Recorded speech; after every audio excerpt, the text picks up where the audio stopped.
Diqqat, tezkor xabar. 2025-yil 30-iyundan boshlab busiz Rossiya chegarasidan o'ta olmaysiz.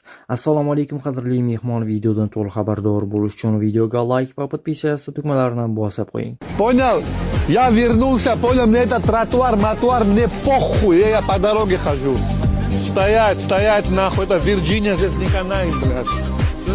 QR kodsiz o'ta olmaysiz. Rossiya chegarada raqamli nazoratni joriy qiladi.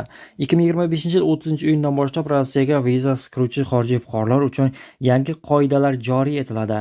Endi sayohat qilishdan oldin siz Gosusluga RuID portalidan oldindan ro'yxatdan o'tishingiz va maxsus QR kod olishingiz kerak.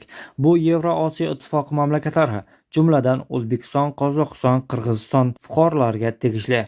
Nima qilish kerak? Kirishdan kamida 72 soat oldin Gosusluga RuID portalida ro'yxatdan o'ting. Shaxsiy ma'lumotlaringiz, sayohat maqsadingiz, yo'nalishingiz va Rossiyadagi borayotgan manzilingizni ko'rsating.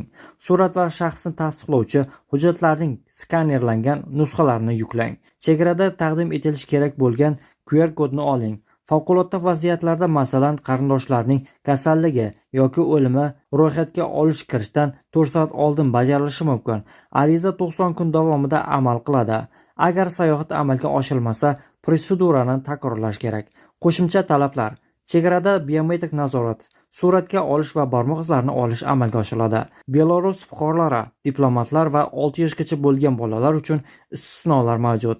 6 yoshdan 18 yoshgacha bo'lgan bolalar faqat ota-onasi yoki qonuniy vakillari hamkorligida kirishlari mumkin.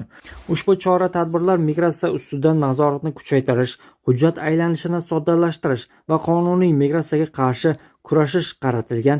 Migrantning raqamli profili davlat organlari bilan o'zaro munosabatlarning barcha bosqichlarida qo'llaniladi. Shuni ta'kidlash kerakki, muvaffaqiyatli ro'yxatdan o'tish va QR kodni olish mamlakatga kirishni kafolatlamaydi. Chegarachilar Rossiyaga tashrif buyuruvchini taqiqlash kabi asoslar mavjud bo'lsa, kirishni rad etish huquqini saqlab qoladi.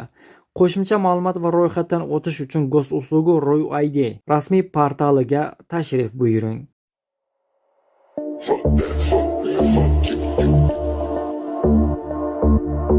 All day I said,